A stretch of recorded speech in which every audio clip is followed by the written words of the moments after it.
ಸಿದ್ದರಾಮಯ್ಯ ನೇತೃತ್ವದ ಸರ್ಕಾರ 3 ವರ್ಷದ ಸಾಧನೆಯ ಸಮಾವೇಶ ಅನ್ನುವಂಥದ್ದನ್ನು ಮಾಡ್ತಾ ಇರುವಂಥದ್ದು ಒಂದು ರೀತಿಯಲ್ಲಿ ಅದಕ್ಕೆ ನಗಬೇಕು ಅಳಬೇಕು ಅನ್ನುವಂಥದ್ದು ಅರ್ಥ ಆಗ್ತಾ ಇಲ್ಲ. ದೇಶದಲ್ಲಿಯೇ ಒಂದು ಹಾಟ್ಸ್ಪಾಟ್ ಅಥವಾ ದೇಶದಲ್ಲಿಯೇ ಒಂದು ಅತ್ಯಂತ ಪ್ರಗತಿಪರ ಪ್ರೋಗ್ರೆಸಿವ್ ಮತ್ತು ಆರ್ಥಿಕವಾಗಿ ಶಿಸ್ತನ್ನು ಕಾಪಾಡಿಕೊಂಡಿರುವಂಥ ಒಂದು ರಾಜ್ಯ ಅಂತ ಯಾವುದಾದ್ರೂ ಇದ್ರೆ ಅದು ಕರ್ನಾಟಕ ರಾಜ್ಯ ಅನ್ನುವಂಥದ್ದು ಹೆಸರುವಾಸಿಯಾಗಿತ್ತು. ಸನ್ಮಾನ್ಯ ಬಸವರಾಜ ಬೊಮ್ಮಾಯಿ ಅವರ 23ರಲ್ಲಿ ಅವರ ಆಡಳಿತ ಮುಗಿದು ಹೋಗುವಂಥ ಸಂದರ್ಭದಲ್ಲಿ ರೆವೆನ್ಯೂ ಸರ್ಪ್ಲಸ್ ಇದ್ದಂಥ ರಾಜ್ಯ ಇವತ್ತು ರೆವೆನ್ಯೂ ಡೆಫಿಸಿಟ್ಗೆ ಬಂದು ನಿಂತಿರುವಂಥದ್ದು ಸಿದ್ದರಾಮಯ್ಯ ಸರ್ಕಾರದ ಮೊದಲನೆಯ ಸಾಧನೆ ಅನ್ನುವಂಥದ್ದು ನಾನು ಈ ಸಂದರ್ಭದಲ್ಲಿ ಹೇಳಲಿಕ್ಕೆ ಬಯಸ್ತಾ ಇದ್ದೇನೆ.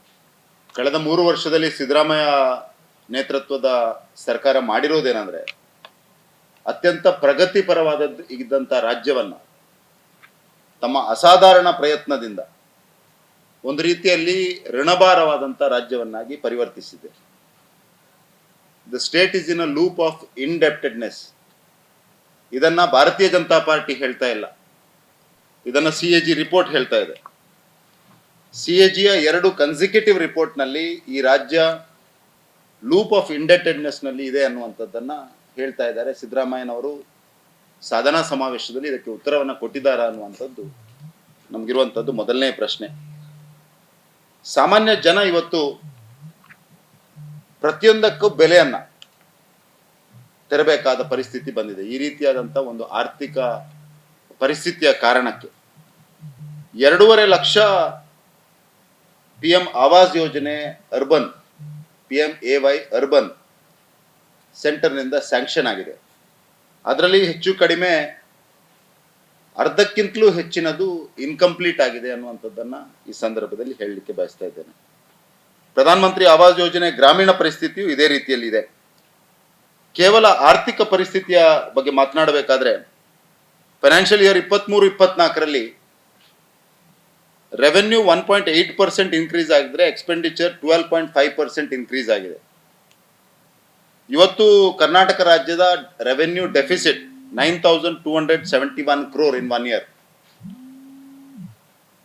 ಫಿಸ್ಕಲ್ ಡೆಫಿಸಿಟ್ ಕಳೆದ ವರ್ಷ 46,623 ಕೋಟಿ ಇದ್ರೆ ಈ ವರ್ಷ ಅದು 65,522 ಕೋಟಿಗೆ ಹೋಗಿದೆ. ಇದು ಸಿದ್ದರಾಮಯ್ಯ ನೇತೃತ್ವದ ಸರ್ಕಾರದ ಸಾಧನೆ. ಸಾಲಗಳು ಬಾರೋಯಿಂಗ್ಸ್ 26,000 ಕೋಟಿ ಇದ್ದು ಹೋಗಿ 63,000 ಕೋಟಿ ಈ ವರ್ಷ ಆಗಿದೆ. ಮತ್ತು ಇದರಲ್ಲಿ ಅತ್ಯಂತ ದುಃಖದ ಸಂಗತಿ ಏನಂದ್ರೆ ನ್ಯಾಚುರಲಿ ಸರ್ಕಾರ ಬಾರೋಯಿಂಗ್ಸ್ ಯಾವ್ದಕ್ಕೆ ಮಾಡುತ್ತದೆ ಅಂದ್ರೆ ಅಸೆಟ್ ಕ್ರಿಯೇಷನ್ಗೋಸ್ಕರ ಮಾಡ್ತದೆ. ಆದ್ರೆ ಇಲ್ಲಿ ಈ ಸರ್ಕಾರ ಅಸೆಟ್ ಕ್ರಿಯೇಷನ್ ಅನ್ನ ಮಾಡದೆ ಎಲ್ಲಿಗೆ ಈ ಹಣಗಳು ಹೋಗ್ತಾ ಇದೆ ಅನ್ನುವಂಥದ್ದು ಗೊತ್ತಾಗ್ತಾ ಇಲ್ಲ. It is a dangerous precedence. ಅತ್ಯಂತ ಡೇಂಜರಸ್ ಆದಂತ ಒಂದು ಪ್ರೆಸಿಡೆನ್ಸ್ ಅನ್ನ ಈ ಸರ್ಕಾರ ಮಾಡ್ತಾ ಇದೆ ಅನ್ನುವಂಥದ್ದನ್ನ ನಾನು ಈ ಸಂದರ್ಭದಲ್ಲಿ ಹೇಳಲಿಕ್ಕೆ ಬಯಸ್ತಾ ಇದ್ದೇನೆ. ರಾಜ್ಯದ ಒಟ್ಟು ಔಟ್ಸ್ಟ್ಯಾಂಡಿಂಗ್ ಡೆಟ್ ಇವತ್ತು 8.2 ಲಕ್ಷ ಕೋಟಿ ಇದೆ. For next year gross borrowing ಇವರ ಎಸ್ಟಿಮೇಟ್ ಇರುವಂತದ್ದು 1.32 lakh crore. ಹಾಗಾಗಿ ಒಟ್ಟಾರೆಯಾಗಿ ಒಂದು ರೀತಿಯ ಆರ್ಥಿಕ ಶಿಸ್ತನ್ನ ಕಾಪಾಡದೆ ಬಾರೋಯಿಂಗ್ಸ್ ಅನ್ನ ಇನ್ಕ್ರೀಸ್ ಮಾಡಿ ಸರ್ಕಾರ ಕರ್ನಾಟಕದ ಪ್ರತಿಯೊಬ್ಬ ಪ್ರಜೆಯನ್ನ ಸಾಲದ ಸುಳಿಯಲ್ಲಿ ಸಿಕ್ಕಿಸಿ ಇನ್ಫ್ರಾಸ್ಟ್ರಕ್ಚರ್ ಸ್ಪೆಂಡಿಂಗ್ ಅನ್ನ 5,000 ಕೋಟಿ ಕಡಿತ ಮಾಡಿದೆ. ಬಾರೋಯಿಂಗ್ಸ್ ಇನ್ಕ್ರೀಸ್ ಮಾಡ್ತಾ ಇದೆ, ಇನ್ಫ್ರಾಸ್ಟ್ರಕ್ಚರ್ ಸ್ಪೆಂಡಿಂಗ್ ಅನ್ನ ಕಡಿತ ಮಾಡ್ತಾ ಇದೆ. ರಾಜ್ಯದಲ್ಲಿ ನಡೀತಾ ಇರುವಂತ ಇನ್ಫ್ರಾಸ್ಟ್ರಕ್ಚರ್ ಪ್ರಾಜೆಕ್ಟ್ಸ್ 68% ಇನ್ಕಂಪ್ಲೀಟ್ ಇದೆ. ಸೊ ಒಟ್ಟಾರೆಯಾಗಿ ರಾಜ್ಯದ ಆರ್ಥಿಕ ಪರಿಸ್ಥಿತಿಯನ್ನ ಎಲ್ಲಿಗೆ ಕೊಂಡೋಗ್ತಾ ಇದ್ದಾರೆ ಅನ್ನುವಂಥದ್ದು ಸಿದ್ದರಾಮಯ್ಯನವರೇ ಪ್ರಾಯಶಃ ಉತ್ತರ ಕೊಡಬೇಕು. ಹಾಗಾಗಿ ಇದು ಸಾಧನೆ ಅಂತ ಅನ್ಕೊಂಡಿದ್ರೆ ಯಾವ ಮಾನದಂಡದಲ್ಲಿ ಇದು ಸಾಧನೆ ಅನ್ನುವಂಥದ್ದನ್ನ ಸಿದ್ದರಾಮಯ್ಯನವರು ಉತ್ತರ ಮಾಡಬೇಕು. ಇದು ಮೊದಲನೇ ಪ್ರಶ್ನೆ ನನಗೆ ಇರುವಂಥದ್ದು. ಎರಡನೇ ಪ್ರಶ್ನೆ, ಕೇಂದ್ರ ಸರ್ಕಾರದ ಯೋಜನೆಗಳ ಇಂಪ್ಲಿಮೆಂಟೇಷನ್ ನಲ್ಲಿ ಒಂದು ಟೋಟಲ್ ಆಪತಿ, ಒಂದು ರೀತಿಯ ಅಸಡ್ಡೆ.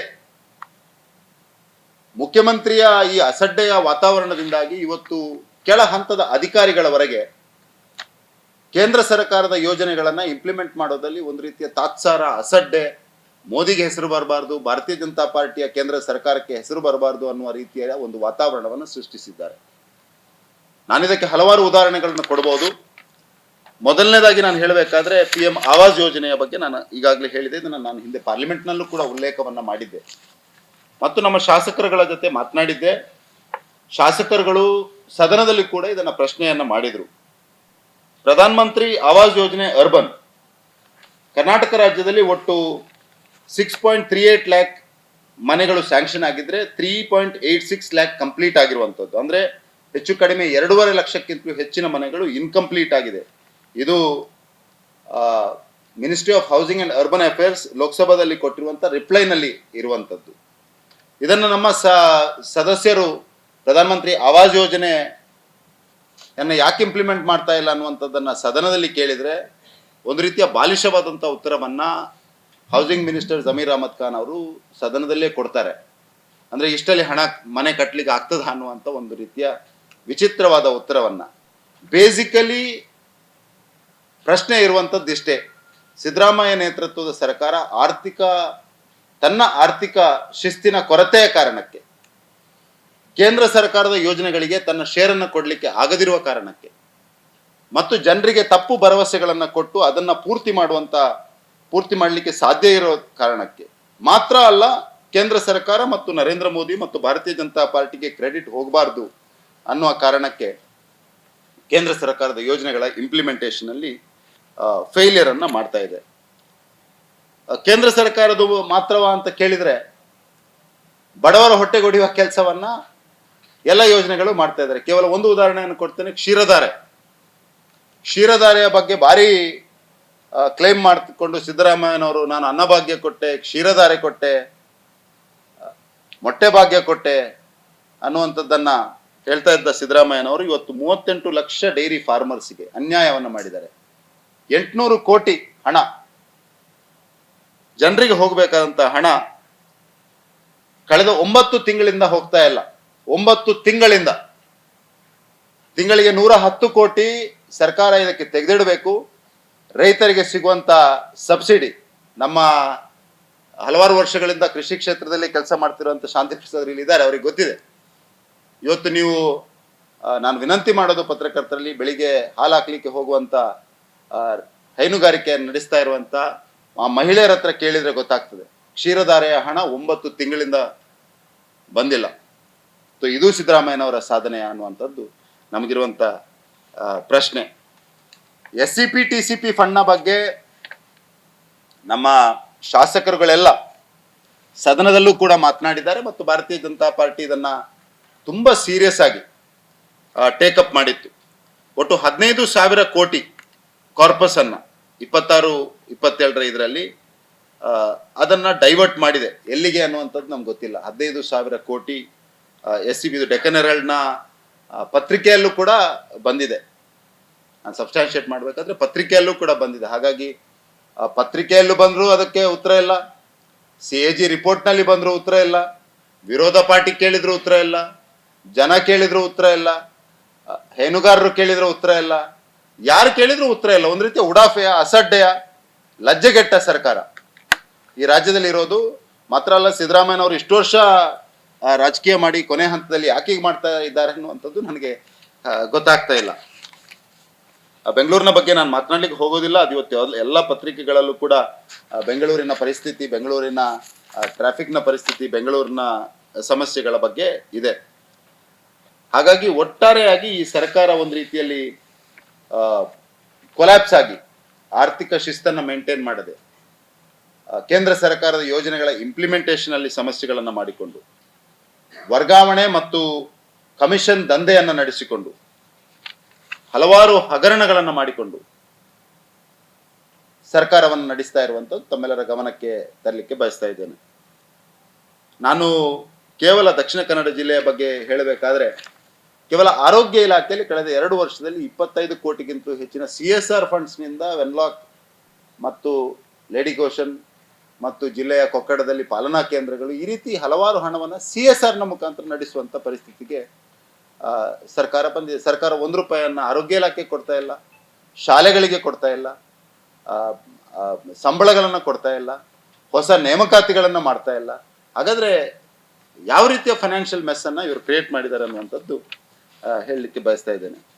ಒಟ್ಟಾರೆಯಾಗಿ ಈ ರಾಜ್ಯವನ್ನ ಒಂದು ರೀತಿಯಲ್ಲಿ ಕೇಂದ್ರದ ಕಾಂಗ್ರೆಸ್ಗೆ ATM ರೀತಿ ಬಳಸಿಕೊಂಡು ರಾಜ್ಯದ ಆರ್ಥಿಕ ಶಿಸ್ತನ್ನ ಹಳ್ಳಕ್ಕೆ ಹಿಡಿಸಿ, ರಾಜ್ಯದ ಜನರನ್ನ ಸಾಲದ ಕೂಪಕ್ಕೆ ಹಾಕಿ, ರಾಜ್ಯದ ಜನರ ಬಗ್ಗೆ ಕನಿಷ್ಠ ಒಂದು ಪ್ರಜ್ಞೆಯನ್ನು ಕೂಡ ಇಟ್ಕೊಳ್ಳದೆ ಈ ಸರ್ಕಾರ ಕೆಲಸವನ್ನ ಮಾಡ್ತಾ ಇದೆ ಅನ್ನುವಂಥದ್ದನ್ನು ಈ ಸಂದರ್ಭದಲ್ಲಿ ಹೇಳಲಿಕ್ಕೆ ಬಯಸ್ತಾ ಇದ್ದೇನೆ. ಹಾಗಾಗಿ ಒಟ್ಟಾರೆಯಾಗಿ ಈ ಸರ್ಕಾರ ಹಿಂದೂ ಕಾರ್ಯಕರ್ತರ ದಮನ ನೀತಿಯನ್ನ, ಒಂದು ಹಿಂದೂ ವಿರೋಧಿ ಮಾನಸಿಕತೆಯನ್ನ ಪ್ರತಿಯೊಂದರಲ್ಲೂ ತೋರಿಸ್ತಾ ಬಂದಿರುವಂಥದ್ದು ಕೂಡ ಈ ಸಂದರ್ಭದಲ್ಲಿ ಹೇಳಲಿಕ್ಕೆ ಬಯಸ್ತಾ ಇದ್ದೇನೆ. ಇತ್ತೀಚೆಗೆ ಕಳೆದ ಬಜೆಟ್ನಲ್ಲಿ ಸಿದ್ದರಾಮಯ್ಯನವರು ಒಂದು ಹೊಸ ಇದನ್ನ ಮೈನಾರಿಟಿ ಕಾಲನಿ ಫಂಡ್ ಅಂತ, ಮೈನಾರಿಟಿ ಕಾಲನೀಸ್ ಅನ್ನ ಕ್ರಿಯೇಟ್ ಮಾಡುವಂತ ಒಂದು ಹೊಸತು ಪ್ರಿಸಿಡೆನ್ಸ್ ಅನ್ನ ಸೆಟ್ ಮಾಡಿದ್ದಾರೆ. ಈ ಪರಿಪಾಠ ಪ್ರಾಯಶಃ ದೇಶದ ಬೇರೆಲ್ಲಿಯೂ ಇದೆ ಅನ್ನುವಂಥದ್ದು ನನಗೆ ಗೊತ್ತಿಲ್ಲ. ಮೈನಾರಿಟಿ ಕಾಲನಿ ಫಂಡ್ ನೇರವಾಗಿ ಮೈನಾರಿಟಿ ಕಾಲನೀಸ್ ಅನ್ನ ಸೃಷ್ಟಿ ಮಾಡೋದಂದ್ರೆ ಸಮಾಜದ ಮಧ್ಯೆ ಧರ್ಮದ ಆಧಾರದಲ್ಲಿ, ಹಿಂದೂ ಮುಸ್ಲಿಂ ಅನ್ನೋ ಆಧಾರದಲ್ಲಿ ಅವ್ರನ್ನ ಸೆಪರೇಟ್ ಆಗಿ ಒಂದು ರೀತಿಯ ಗೆಟೋಯಿಸೇಷನ್ ಮಾಡುವಂತ ಪ್ರಯತ್ನವನ್ನ, ಇದನ್ನ ಅಂಬೇಡ್ಕರ್ ಅವರು ಸಂವಿಧಾನ ರಚನೆಯ ಸಂದರ್ಭದಲ್ಲಿ ಇದರ ಬಗ್ಗೆ ದೀರ್ಘವಾಗಿ ಚರ್ಚೆಯನ್ನು ಮಾಡಿ, ಈ ಗೆಟೋಯಿಸೇಷನ್ ವಿಲ್ ಲೀಡ್ ಟು ಬ್ಯಾಲ್ಕನೈಸೇಷನ್ ಅನ್ನುವಂಥದ್ದನ್ನು ಅಂಬೇಡ್ಕರ್ ಅವರೇ ಹೇಳಿದ್ರು. ಹಾಗಾಗಿ ಅಂಬೇಡ್ಕರ್ನ ತತ್ವಗಳಿಗೂ ವಿರುದ್ಧವಾಗಿ ಕಾಂಗ್ರೆಸ್ ಹೇಗೂ ಇತ್ತು, ಸಿದ್ದರಾಮಯ್ಯನವರಾದರೂ ಕೂಡ ಹೇಳಿದ್ದನ್ನು ಮಾಡ್ತಾರೆ ಅನ್ನುವಂಥದ್ದು ಕ್ಲೈಮ್ ಮಾಡ್ತಾ ಇದ್ರು. ಹಾಗಾಗಿ ಕೊನೆಗೆ ಅಂಬೇಡ್ಕರ್ ಅವರಿಗೂ ಕೂಡ, ಅಂಬೇಡ್ಕರ್ ತತ್ವಗಳಿಗೂ ಕೂಡ ತಿಲಾಂಜಲಿಯಲ್ಲಿ ಇಡುವಂತ ಕೆಲಸವನ್ನ ಈ ಸರ್ಕಾರ ಮಾಡ್ತಾ ಇದೆ ಅಂತ ನಾನು ಈ ಸಂದರ್ಭದಲ್ಲಿ ಹೇಳಲಿಕ್ಕೆ ಬಯಸ್ತಾ ಇದ್ದೇನೆ.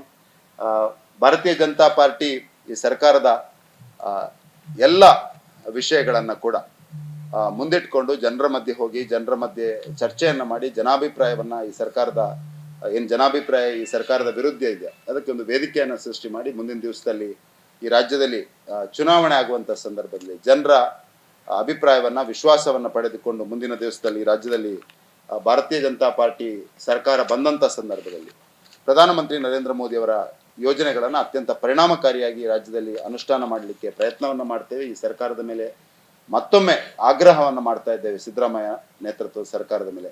ಕೊನೆಯ 2 ವರ್ಷ ಇದೆ, ದೀರ್ಘಕಾಲಿಕ ರಾಜಕಾರಣವನ್ನು ಮಾಡಿಕೊಂಡು ಬಂದಿರುವಂತ ತಾವು ಜನರಿಗೆ ಮೆಚ್ಚೋ ರೀತಿಯಲ್ಲಿ, ಜನರಿಗೆ ಹತ್ತಿರ ಆಗುವ ರೀತಿಯಲ್ಲಿ ಮತ್ತು ರಾಜ್ಯದ ಘನತೆಯನ್ನ, ರಾಜ್ಯದ ಒಂದು ಪರಂಪರೆಯನ್ನ ಮುಂದಿಟ್ಕೊಂಡು ಆಡಳಿತವನ್ನು ಮಾಡಬೇಕು ಅನ್ನುವಂಥ ಆಗ್ರಹವನ್ನು ಮಾಡ್ತಾ ಇದ್ದೇನೆ. 3 ವರ್ಷದ ಸಿದ್ದರಾಮಯ್ಯನವರ ಸಾಧನೆ, ಕೇಂದ್ರ ಸರ್ಕಾರದ ಯೋಜನೆಗಳನ್ನ ಸಂಪೂರ್ಣವಾಗಿ ನಿರ್ಲಕ್ಷ್ಯ ಮಾಡಿಕೊಂಡು ಹೋಗಿರುವಂಥದ್ದು. 3 ವರ್ಷದ ಸಿದ್ದರಾಮಯ್ಯನವರ ಸಾಧನೆ ರಾಜ್ಯದ 38 ಲಕ್ಷ ಹೈನುಗಾರರಿಗೆ ಅನ್ಯಾಯವನ್ನ ಮಾಡಿರುವಂಥದ್ದು. ಸಿದ್ದರಾಮಯ್ಯನವರ 3 ವರ್ಷದ ಸಾಧನೆ ಪ್ರತಿಯೊಬ್ಬ ವ್ಯಕ್ತಿಯ ಮೇಲೆ ಸಾಲದ ಹೊರೆಯನ್ನ ಹಾಕಿರುವಂಥದ್ದು. 3 ವರ್ಷದ ಸಿದ್ದರಾಮಯ್ಯನ ಸಾಧನೆ ಕರ್ನಾಟಕ ಅನ್ನುವಂಥ ಒಂದು ಪ್ರೋಗ್ರೆಸಿವ್ ಆದಂಥ ಜಿಲ್ಲೆಯನ್ನ ಈ ರೀತಿ ಮಾಡಿರುವಂಥದ್ದು ಅಂತ ಈ ಸಂದರ್ಭದಲ್ಲಿ ಹೇಳಲಿಕ್ಕೆ ಬಯಸ್ತಾ ಇದ್ದೇನೆ. ಮತ್ತೆ ಹೆಚ್ಚಿಗೆ ರಾಜಕೀಯವನ್ನ ಮಾತನಾಡಲಿಕ್ಕೆ ಹೋಗೋದಿಲ್ಲ. ಪ್ರಿಯಾಂಕ್ ಖರ್ಗೆ ಅವರ ರೀತಿ ಪ್ರತಿಯೊಂದು ದಿವಸವೂ ಟ್ವೀಟ್ ಹಾಕಿಕೊಂಡು, ಪ್ರತಿಯೊಂದು ದಿವಸವೂ RSSನ ಬಗ್ಗೆ, ಮೋದಿಯ ಬಗ್ಗೆ, ಟ್ರಂಪ್ನ ಬಗ್ಗೆ ಮಾತನಾಡುವಂಥ ಪ್ರಿಯಾಂಕ್ ಖರ್ಗೆ ಅವರು, ಮಲ್ಲಿಕಾರ್ಜುನ್ ಖರ್ಗೆ ಅವರು ಬೆಂಗಳೂರು ಮತ್ತು ಕಲಬುರಗಿಯ ಡಿಫ್ರೆನ್ಸಿಯೇಷನ್ ಅನ್ನು ನೋಡಿದ್ರೆ ಗೊತ್ತಾಗ್ತದೆ. ಕೊನೆಗೆ 3 ವರ್ಷದ ಸಿದ್ದರಾಮಯ್ಯನವರ ಸಾಧನೆ, ನಿನ್ನೆ ಪರಮೇಶ್ವರ್ ಅವರು ತುಮಕೂರನ್ನು ಬೆಂಗಳೂರು ಸೌತ್, ಬೆಂಗಳೂರು ನಾರ್ತ್ ಮಾಡಿ, ಬೆಂಗಳೂರು ಈಸ್ಟ್, ಬೆಂಗಳೂರು ನಾರ್ತ್ ಮಾಡಿ ಅಂತ ಹೇಳಿರುವಂಥದ್ದು ಪ್ರಾಯಶಃ ಅವರ ಸಾಧನೆ. ಬೆಂಗಳೂರು ಒಂದೇ ಈಗ ಇರುವಂಥದ್ದು, ರಿಯಲ್ ಎಸ್ಟೇಟ್ ಲಾಬಿಗೆ ಇರುವಂಥದ್ದು, ಬೆಂಗಳೂರಿನ ಹೆಸರನ್ನು ಯೂಸ್ ಮಾಡಿಕೊಂಡು ಎಷ್ಟು ಲೂಟ್ಲಿಕ್ಕೆ ಆಗ್ತದೆ ಅನ್ನುವಂಥದ್ದೇ ಇರುವಂಥ ದೊಡ್ಡ ಸಾಧನೆ ಸಿದ್ದರಾಮಯ್ಯನವರದು ಅನ್ನುವಂಥದ್ದನ್ನು ಈ ಸಂದರ್ಭದಲ್ಲಿ ಹೇಳಲಿಕ್ಕೆ ಬಯಸ್ತಾ ಇದ್ದೇನೆ. ಹಾಗಾಗಿ ಸಂಪೂರ್ಣ ವಿಫಲವಾಗಿರುವಂಥ ಸರ್ಕಾರ ಇದು. ದಕ್ಷಿಣ ಕನ್ನಡ ಜಿಲ್ಲೆಯ ಜನರು ಅತ್ಯಂತ ಪ್ರಜ್ಞಾವಂತರು. ವಿಶೇಷವಾಗಿ ಪೆಟ್ರೋಲ್ನ ದೇಶದ ಆರ್ಥಿಕ ಪರಿಸ್ಥಿತಿಯ ಬಗ್ಗೆ ತಮಗೆಲ್ಲರಿಗೂ, ದೇಶದ ಅಲ್ಲ ಗ್ಲೋಬಲ್ ಪರಿಸ್ಥಿತಿಯ ಬಗ್ಗೆ ತಮಗೆಲ್ಲರಿಗೂ ಗೊತ್ತಿದೆ. ಯುದ್ಧ ಆಗ್ತಾ ಇರುವಂಥ ಸಂದರ್ಭದಲ್ಲಿ ಇನ್ ಕಂಪ್ಯಾರಿಸನ್ ವಿತ್ ಬೇರೆಲ್ಲ ರಾಷ್ಟ್ರಗಳನ್ನು ನೋಡಿದರೆ ಭಾರತದ್ದು ಇನ್ನೂ ಕೂಡ ವೆರಿ ರೀಸನೇಬಲ್ ಪರಿಸ್ಥಿತಿಯಲ್ಲಿ ಇದೆ. ಹಾಗಾಗಿ ಮೇಜರ್ PSUs ಕೊಲ್ಯಾಪ್ಸ್ ಆಗಬಾರ್ದು, ದೇಶದ ಆರ್ಥಿಕತೆ ಕೊಲ್ಯಾಪ್ಸ್ ಆಗಬಾರ್ದು ಅನ್ನುವಂಥ ದೃಷ್ಟಿಯಿಂದ ಪ್ರಧಾನಮಂತ್ರಿಗಳು ಗ್ಲೋಬಲಿ ಕೂಡ ಡಿಪ್ಲೊಮೆಸಿಯ ಥ್ರೂ ಕೂಡ ಅದನ್ನು ಭರಿಸುವಂಥ ಪ್ರಯತ್ನವನ್ನು ಮಾಡ್ತಾ ಇದ್ದಾರೆ. ಮಾತ್ರ ಅಲ್ಲ, ಅದನ್ನು ಕಂಟ್ರೋಲ್ ಮಾಡುವಂಥ ಪ್ರಯತ್ನವನ್ನು ಕೂಡ ಮಾಡ್ತಾ ಇದ್ದಾರೆ. ಹಾಗಾಗಿ ದಿಸ್ ಇಸ್ ನಾಟ್ ಏಕಾಏಕಿ ಏರಿಕೆ, ಬಟ್ ಖಂಡಿತವಾಗಿಯೂ this is a major challenge. ಆ ಕಾರಣಕ್ಕೆ ಪ್ರಧಾನಮಂತ್ರಿಗಳು ದೇಶವನ್ನು ಉದ್ದೇಶಿಸಿ ಕೂಡ ಮಾತನಾಡಿರುವಂಥದ್ದು. ಇವತ್ತು ನಮ್ಮ ಹೆಚ್ಚು ಕಡಿಮೆ ಮೇಜರ್ ಆಗಿರುವಂಥ LPG ಮತ್ತು ಫ್ಯೂಯಲ್ ನಮ್ಮದಿರುವಂಥದ್ದು ಇಂಪೋರ್ಟ್ಲೇ ಮಾಡಲೇಬೇಕಾಗಿದೆ. ಹಾಗಾಗಿ ಅಲ್ಲಿ ಇರುವಂಥ ಮಧ್ಯಪ್ರಾಚ್ಯದಲ್ಲಿರುವಂಥ ಇವತ್ತಿನ ಪರಿಸ್ಥಿತಿಯ ಕಾರಣಕ್ಕೆ ಅದನ್ನು ಸರಿದೂಗಿಸುವಂಥ ಒಂದು ಪ್ರಯತ್ನವನ್ನು ಮಾಡ್ತಾ ಇದ್ದಾರೆ. ಬಟ್ ಗ್ಲೋಬಲ್ ಡಿಪ್ಲೊಮೆಸಿಯನ್ನು ಕೂಡ ಮಾಡಿಕೊಂಡು ಆಲ್ಟರ್ನೇಟ್ ರಿಸೋರ್ಸಸ್, ನಮ್ಮ ಇಲ್ಲಿರುವಂಥ ರಿಫೈನರಿ ಕೆಪಾಸಿಟಿಯನ್ನು ಇನ್ಕ್ರೀಸ್ ಮಾಡುವಂಥ ಪ್ರಯತ್ನವನ್ನು ಕೂಡ ಸರ್ಕಾರ ನಿರಂತರವಾಗಿ ಮಾಡ್ತಾ ಇದೆ ಅನ್ನುವಂಥದ್ದನ್ನು ಹೇಳಲಿಕ್ಕೆ ಬಯಸ್ತೇನೆ. ಒಟ್ಟು ಮಿಸ್ಮ್ಯಾನೇಜ್ಮೆಂಟ್ನ ಕಾರಣಕ್ಕೆ ಈ ಸಾಲದ ಋಣಭಾರದ ಪರಿಸ್ಥಿತಿ ಈ ರಾಜ್ಯದಲ್ಲಿ ಆಗಿದೆ. ನಾನು ಆಗಲೇ ಹೇಳಿದಾಗೆ ಎಕ್ಸಾಂಪಲನ್ನು ಕೊಡಲಿಕ್ಕೆ ಪ್ರಾರಂಭ ಮಾಡಿದೆ. ಕರ್ನಾಟಕದಲ್ಲಿ ಸೆಂಟ್ರಲ್ ಗೌರ್ಮೆಂಟ್ನ ಸ್ಕೀಮ್ಸ್ ಇಂಪ್ಲಿಮೆಂಟೇಷನ್ ಪರ್ಸೆಂಟೇಜ್ ಕಡಿಮೆ ಇದೆ. ಬೇರೆ ಕಡೆಗಳಲ್ಲಿ ಈಗ ಉದಾಹರಣೆಗೆ ಕೇವಲ ಆವಾಸ್ ಯೋಜನೆಯ ತಗೊಂಡು ಗುಜರಾತ್ನಲ್ಲಿ 97% ಇದೆ, ಕರ್ನಾಟಕದಲ್ಲಿ 60% ಇದೆ. ಇಲ್ಲಿ ಇಂಪ್ಲಿಮೆಂಟೇಷನ್ ಮಾಡ್ತಾ ಇಲ್ಲ, ಸ್ಟೇಟ್ ಶೇರ್ ಹೋಗ್ತಾ ಇಲ್ಲ. ಆದರೂ ಕೂಡ ಆರ್ಥಿಕ ಪರಿಸ್ಥಿತಿ ಈ ರೀತಿಗೆ ಬಂದಿದೆ. ಒಂದು ಸರ್ಕಾರವಾಗಿ ಜನರಿಗೆ ಪ್ರಾಮಿಸ್ ಮಾಡುವಂಥ ಸಂದರ್ಭದಲ್ಲಿ ಈ ಎಲ್ಲವನ್ನ ಇಟ್ಕೊಂಡು ಅವರು ಆಡಳಿತವನ್ನು ನಡೆಸಬೇಕು. ನೀವು ಕೇಳುವಂಥ ಪ್ರಶ್ನೆ ಓವರ್ ಆಲ್ ಗ್ಯಾರಂಟಿ ಮತ್ತು ಜನರ ಸಬ್ಸಿಡಿ ಸಿಸ್ಟಮನ್ನು ಹೇಗೆ ನೋಡಬೇಕು ಅನ್ನೋದು, ಇದರ ಬಗ್ಗೆ ಲಾರ್ಜರ್ ರೀತಿಯಲ್ಲಿ ಚರ್ಚೆಗಳಾಗಬೇಕು. ಹೇಗೆ ರೆವೆನ್ಯೂವನ್ನು ಇನ್ಕ್ರೀಸ್ ಮಾಡುವಂಥದ್ದು ಅನ್ನುವಂಥದ್ದನ್ನು ನೋಡಬೇಕು. ಕಾನ್ಸೆಪ್ಟ್ನ ವಿರೋಧಿಗಳಲ್ಲ ನಾವು, ಬಟ್ ಸರ್ಕಾರ ಅದನ್ನೂ ಕೊಡ್ತಾ ಇಲ್ಲ. ಯಾವುದನ್ನು ಈ ಗ್ಯಾರಂಟಿ ಸ್ಕೀಮ್ಸ್ ಜನರಿಗೆ ಸಬ್ಸಿಡಿ ಅಂತ ಹೇಳಿಕೊಂಡು ಹೋಗ್ತಾ ಇದೆ. ಆದರೆ ಒಂದು ಕಡೆಯಲ್ಲಿ ಅದನ್ನೂ ಏನು ಭರಿಸ್ತಾ ಇಲ್ಲ. ಸೆಂಟ್ರಲ್ ಗೌರ್ಮೆಂಟ್ನ ಸ್ಕೀಮ್ಸ್ಗೆ ಶೇರು ಕೊಡ್ತಾ ಇಲ್ಲ. ಬೇರೆ ರಾಜ್ಯಗಳಲ್ಲಿ ಈ ಪರಿಸ್ಥಿತಿ ಇಲ್ಲ. ಉದಾಹರಣೆಗೆ ಇವತ್ತು ಮಹಾರಾಷ್ಟ್ರ ತಗೊಳ್ಳಿ, ನೀವು ಮಧ್ಯಪ್ರದೇಶ ತಗೊಳ್ಳಿ, ಗುಜರಾತ್ ತಗೊಳ್ಳಿ, ಬೇರೆ ರಾಜ್ಯಗಳಲ್ಲಿ ಈ ಪರಿಸ್ಥಿತಿ ಇಲ್ಲ. Central government schemes R properly being implemented. ಯಾವ ಪ್ರಾಮಿಸ್ ಅನ್ನು ಮಾಡಿದ್ದಾರೆ ಅದು ಕೂಡ ಸರಿಯಾಗಿ ಹೋಗ್ತಾ ಇದೆ. ಇಲ್ಲಿ ಮಾತ್ರ ಈ ರೀತಿ ಆಗ್ತಾ ಇದೆ. ಅಂದ್ರೆ ಒಟ್ಟಾರೆಯಾಗಿ ರೆವೆನ್ಯೂ ಅನ್ನು ಮ್ಯಾನೇಜ್ ಮಾಡ್ತಾ ಇಲ್ಲ. ಫೈನಾನ್ಷಿಯಲ್ ಡಿಸಿಪ್ಲಿನ್ ಇಲ್ಲದ ಕಾರಣಕ್ಕೆ ಈ ರೀತಿಯ ಪರಿಸ್ಥಿತಿ ಬಂದಿದೆ. ನಾನು ಒಂದು ಪಾಯಿಂಟ್ ನೋಟ್ ಮಾಡ್ಕೊಂಡಿದ್ದೆ. GST ಕಲೆಕ್ಷನ್ನಲ್ಲಿ ಅರೌಂಡ್ 24,000, ಎಕ್ಸಾಕ್ಟ್ ಫಿಗರ್ಸ್ ನನಗೆ ಗೊತ್ತಿಲ್ಲ, 34,000 ಕ್ರೋರ್ಸ್ ಏನೋ ಅನ್ಡಿಸ್ಪ್ಯೂಟೆಡ್ ಆಗಿ ಇರುವಂಥ ಹಣವನ್ನು ಕೂಡ ಇವರು ಕಲೆಕ್ಷನ್ ಮಾಡ್ಲಿಕ್ಕೆ ಆಗ್ತಾ ಇಲ್ವ ಅನ್ನೋ ಒಂದು ಪಾಯಿಂಟ್ ನೋಟ್ ಮಾಡ್ಕೊಂಡಿದ್ದೆ ನಾನು. ಬೇಸಿಕಲಿ ಗೌರ್ಮೆಂಟ್ ಏನಾಗಿದೆ, ಗೌರ್ಮೆಂಟ್ ಈ ಫೈನಾನ್ಷಿಯಲ್ ಡಿಸಿಪ್ಲಿನ್ ಅನ್ನ ಮೇಂಟೈನ್ ಮಾಡದಿರುವ ಕಾರಣಕ್ಕೆ total government is last control. ಅಂದ್ರೆ ಕಂಟ್ರೋಲ್ ಇಲ್ಲದಿರುವ ಕಾರಣಕ್ಕೆ ಇದು ಈ ರೀತಿ ಹೋಗ್ತಾ ಇದೆ. ಹಾಗಾಗಿ ಬಾರೋಯಿಂಗ್ಸ್ ಅನ್ನ ಮಾಡೋದು, ಅದನ್ನ ಇನ್ಫ್ರಾಸ್ಟ್ರಕ್ಚರ್ ಸ್ಪೆಂಡಿಂಗ್ ಮಾಡ್ತಾ ಇಲ್ಲ, ಅಸೆಟ್ ಕ್ರಿಯೇಷನ್ ಮಾಡ್ತಾ ಇಲ್ಲ. ಒಟ್ಟಾರೆಯಾಗಿ ಪರಿಸ್ಥಿತಿ ಡೋಲಾಯಮಾನ ಪರಿಸ್ಥಿತಿಯಲ್ಲಿ ಕರ್ನಾಟಕ ಬಂದು ನಿಂತಿದೆ. ಸುದ್ದಿ ಚಾನಲ್, ಕ್ಷಣ ಕ್ಷಣದ ಸುದ್ದಿಗಾಗಿ. 60 ವರ್ಷಗಳಿಂದ ಶಿಕ್ಷಣ ಕ್ಷೇತ್ರದಲ್ಲಿ ಅಪೂರ್ವ ಸಾಧನೆ ಮೆರೆಯುತ್ತಾ ಸದೃಢ ವಿದ್ಯಾರ್ಥಿ ಶಕ್ತಿಗಳಿಂದ ಸಮಾಜಕ್ಕೆ ನೀಡುತ್ತಿರುವ ಪುತ್ತೂರಿನ ಏಕೈಕ ವಿದ್ಯಾಸಂಸ್ಥೆ ವಿವೇಕಾನಂದ ಪದವಿ ಪೂರ್ವ ಕಾಲೇಜು.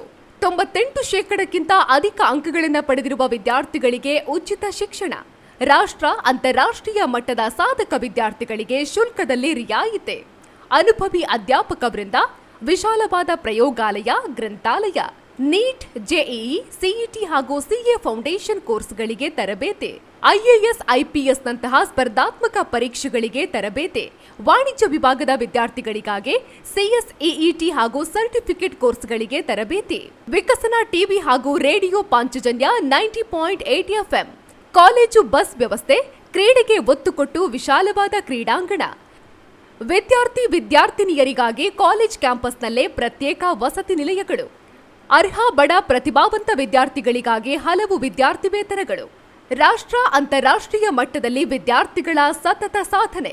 ನಮ್ಮಲ್ಲಿ ಲಭ್ಯವಿರುವ ಕೋರ್ಸ್ಗಳು: ವಿಜ್ಞಾನ ವಿಭಾಗ, PCMB, PCMC, PCMS, PCMA, ವಾಣಿಜ್ಯ ವಿಭಾಗ, SCBA, SCBA, ECBA, ಕಲಾ ವಿಭಾಗ, HEPS.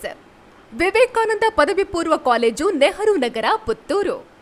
8073700468, 8105072386. Website www.vivekanandapuc.com.